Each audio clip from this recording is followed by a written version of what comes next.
ഈശോ മിശിഹായ്ക്ക് സ്തുതിയായിരിക്കട്ടെ. ഞാൻ മാണിപ്പറമ്പിലച്ചൻ.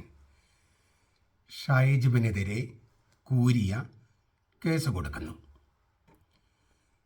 മേജർ ആർച്ച് ബിഷപ്പ് ഇവിടെ അരമനയിൽ കാലുകുത്തിയാൽ ആ കാല് തല്ലിയൊടിക്കുമെന്നും ഈ മെത്രാസന മന്ദിരം അതിരൂപതയുടെ മെത്രാസന മന്ദിരം അരമന അടിച്ചു തകർക്കുമെന്നും പരസ്യമായി ഭീഷണി മുഴക്കിയ ഷൈജുവിനെതിരെ എറണാകുളം അങ്കമാലി അതിരൂപതയുടെ കൂരിയ കേസ് കൊടുക്കുന്നുവെന്നാണ് ഞാൻ മനസ്സിലാക്കുന്നത്. കണ്ണൂരുകാരനും ഷൈജുവും തമ്മിലുള്ള അവിശുദ്ധ കൂട്ടുകെട്ട് പുറത്ത് വരുന്ന വേളയിൽ തന്നെയാണ് ഇതും സംഭവിക്കുന്നത്. ഏപ്രിൽ 1 2025 ഏപ്രിൽ 1 പാമ്പ്ളാനി പിതാവും ഷൈജുവും തമ്മിലുണ്ടാക്കിയ ധാരണയനുസരിച്ചാണ് ഇപ്പോൾ എറണാകുളം അങ്കമാലി അതിരൂപതയിലെ കാര്യങ്ങളെല്ലാം നടക്കുന്നത്. ഇത് സകല അരിയാഹാരം കഴിക്കുന്ന സകല മനുഷ്യർക്കും അറിവുള്ളതാണ്. പരസ്യമായിട്ട് ഇതെല്ലാം രേഖകളെല്ലാം പുറത്ത് വന്നിട്ടുണ്ട്. സമൂഹ മാധ്യമങ്ങളെല്ലാം അത് പ്രചരിക്കുന്നുണ്ട് താനും. അവരുടെ തന്നെ വോയിസിൽ ആ കാര്യങ്ങളെല്ലാം പുറത്ത് വന്നിട്ടുണ്ട്. സീറോ മലബാർ സഭയുടെ മെത്രാന്മാരെ മാർപ്പാപ്പ പുല്ലാണെന്നും ചത്തോരു ചത്തുവെന്നും നമുക്ക് നോക്കിയിരിക്കാൻ പറ്റുമോ എന്നും ചോദിക്കുന്ന ഇങ്ങനെയുള്ള ഒരു നേതൃത്വം, എറണാകുളം അങ്കമാലി അതിരൂപതയുടെ നേതൃത്വം, അങ്ങനെ ഒരു നേതൃത്വം നമുക്ക് വേണം. അങ്ങനെ ആ കണ്ണൂരുകാരൻ മുന്നോട്ട് പോകുന്നത് നിങ്ങൾ നോക്കി നിൽക്കണം. മാർപ്പാപ്പയെ അനുസരിക്കുന്നതിനേക്കാൾ ഷൈജുവിനെ ചേർത്ത് പിടിക്കാൻ അദ്ദേഹം തയ്യാറാകുന്നുണ്ടെങ്കിൽ അതിൽ ഒരു അഴിമതി, ആ വിശുദ്ധ കൂട്ടുകെട്ട് നിങ്ങൾ മണക്കുന്നില്ലേ?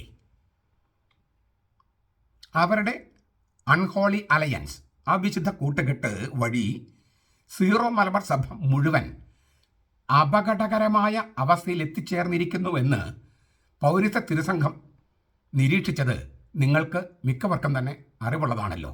മെത്രാന്മാരോടാണ് ഞാൻ പറയുന്നത്.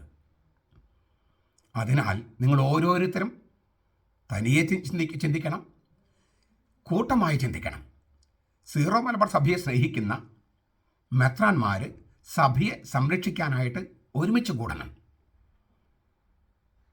ഈ അപകടകരമായ അവസ്ഥയെന്ന് പൗരസ്ത്യ തിരുസംഘം നിരീക്ഷിച്ചിട്ടുണ്ടെങ്കിൽ അത് വലിയൊരു താക്കീതും മുന്നറിയിപ്പുമാണ്.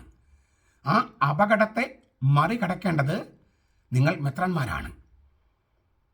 നിങ്ങളത് പലരും അത് ചെയ്യുന്നുണ്ട്. അതിൻ്റെ കൂട്ടായ പ്രവർത്തനങ്ങളും ചിന്തകളും ഒക്കെ നടക്കുന്നുണ്ട് എന്നെനിക്കറിയാം. ഞാനതിനെ പ്രോത്സാഹിപ്പിക്കാൻ വേണ്ടി പറയുകയാണ്. കാരണം വളരെ അപകടം പിടിച്ചൊരു അവിശുദ്ധ കൂട്ടുകെട്ടിലാണ് പാമ്പ്ളാനി പിതാവും ഷൈജുവും എത്തിച്ചേർന്നിരിക്കുന്നത്. ഞാൻ പറഞ്ഞതിൻ്റെ ഗൗരവം നിങ്ങൾക്ക് എന്നേക്കാൾ നന്നായിട്ട് മനസ്സിലാകും. മാർപ്പാപ്പയെ പോലും ധിക്കരിക്കാനായിട്ട് പ്രേരിപ്പിക്കുന്ന ഒരു അവിശുദ്ധ കൂട്ടുകെട്ട്, അത് പാമ്പ്ളാനി പിതാവും ഷൈജുവും തമ്മിലുണ്ട്. അതൊരു വല്ലാത്തൊരു അഴിമതിയാണ്, കുറ്റകൃത്യമാണ്, ശീഷ്മയാണ്. ഈ സീറോ മലബാർ സഭയിൽ നിന്ന് ആദ്യം മഹറോൻ ചെല്ലേണ്ട ഒരാളാണ് ഈ ഷൈജു. ആ ഷൈജുവിനെ ചേർത്ത് പിടിക്കുകയും അരമനയിൽ വിളിച്ച് വരുത്തുകയും എന്തെല്ലാം കാര്യങ്ങളാണ് ഈ പാമ്പ്ളാനി പിതാവ് ചെയ്യുന്നത്. അതിങ്ങനെ മുന്നോട്ട് കൊണ്ടുപോകാനായിട്ട് നമ്മൾ അനുവദിക്കേണ്ട കാര്യമുണ്ടോ? അതിനാൽ എത്രയും പെട്ടെന്ന് സീറോ മലബാർ സഭ എന്ന ആ ഏറ്റവും പ്രാചീനമായ സഭകളിൽ ഒന്നായ സഭയെ ഈ അവിശുദ്ധ കൂട്ടുകെട്ടിൽ നിന്നും രക്ഷിക്കാനുള്ള കാര്യങ്ങൾ ചെയ്യുക. അതിന് ഈ കൂരിയ കേസ് കൊടുക്കുന്നത് തീർച്ചയായിട്ടും ഉപകാരപ്പെടും എന്ന് ഞാൻ പ്രത്യാശിക്കുന്നു. നമ്മുടെ കർത്താവ് ഈശോ മിശിഹായുടെ കൃപയും പിതാവായ ദൈവത്തിൻ്റെ സ്നേഹവും പരിശുദ്ധാത്മാവിൻ്റെ സഹവാസവും നാം എല്ലാവരോടും കൂടി ഉണ്ടായിരിക്കട്ടെ, ഇപ്പോഴും എപ്പോഴും എന്നേക്കും. ആമേൻ.